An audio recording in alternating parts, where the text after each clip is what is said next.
അപ്പോൾ വിശ്വാസികൾ ഇത് പറയുമ്പോൾ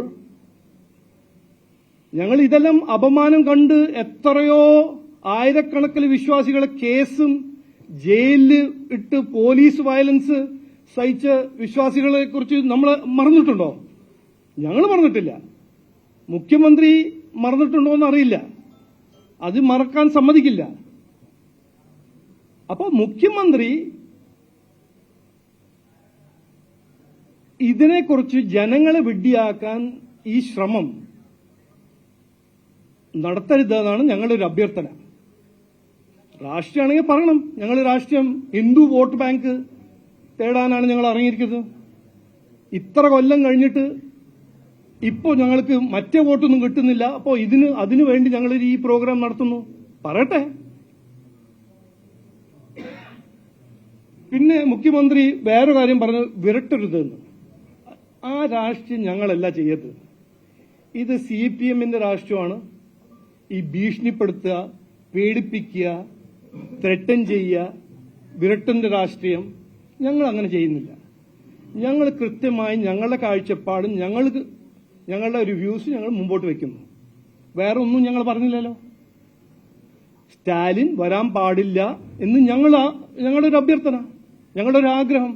കാരണം കൃത്യമാണ്, ഇദ്ദേഹം സ്റ്റാലിനും ഉദയനിധി സ്റ്റാലിനും DMK പാർട്ടി ഹിന്ദുവിന്റെ എതിരെ എത്രയോ കാര്യങ്ങൾ പറഞ്ഞതല്ലേ.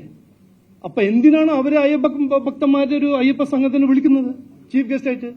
അവിടുത്തെ ഒരു സെക്രട്ടറിനെ വിളിച്ചാൽ പോരെ? അവിടുത്തെ ഒരു ബ്യൂറോക്രാറ്റിനെ വിളിച്ചാൽ പോരെ? ഇതെല്ലാം ഒരു ഇന്ത്യ മുന്നണിന്റെ രാഷ്ട്രീയം. പിന്നെ അവസാനം, രാജീവ് ചന്ദ്രശേഖറിന് കേരളത്തിനെ കുറിച്ചൊന്നും അറിയില്ല.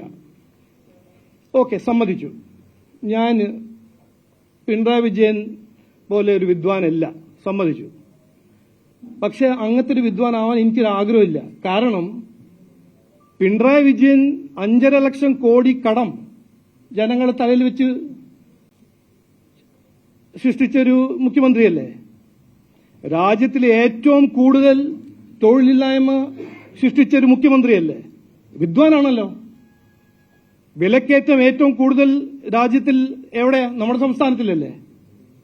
ഇതെല്ലാം ചെയ്യുമ്പോൾ അതിന്റെ ഒപ്പം വിശ്വാസിയല്ല, ദേവവിശ്വാസിയല്ല, എന്നിട്ടും ശബരിമലയെ കുറിച്ച് 18 തവണ പോയ ഒരു ശബരിമല ഭക്തൻ ഇനി ഒന്നും അറിയില്ല എന്ന് പറഞ്ഞ് നടക്കുന്ന ഒരു മുഖ്യമന്ത്രിയാണ് ബഹുമാനപ്പെട്ട പിണറായി വിജയൻ സാർ.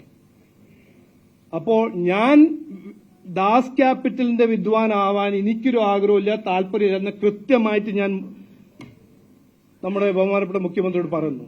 പക്ഷേ ഞാനൊരു വിശ്വാസിയാണ്. ഞങ്ങളുടെ പാർട്ടിയിൽ എത്രയോ ആയിരക്കണക്കിന് വിശ്വാസികളുണ്ട്. ഈ സംസ്ഥാനത്തിൽ എത്രയോ ലക്ഷക്കണക്കിന് വിശ്വാസികളുണ്ട്. അവരുടെ പേരിൽ ഞങ്ങളിത് പറയുമ്പോൾ ഇതിനെ കുറച്ചൊരു റെസ്പെക്ട് കൊണ്ട് കാണുക. ഞങ്ങൾ ചോദിക്കുന്ന കാര്യങ്ങളൊന്ന് പഠിച്ച് ചെയ്യുക. ഇതിന് മുമ്പ് ചെയ്ത അപമാനങ്ങൾ ഇനിയും ചെയ്യരുത് എന്നാണ് ഞങ്ങളുടെ ഒരു അഭ്യർത്ഥന. ഇത് പറഞ്ഞ് ഞാൻ വാക്ക് ചുരുക്കുന്നു. ഇനി രാജേട്ടൻ സംസാരിക്കും.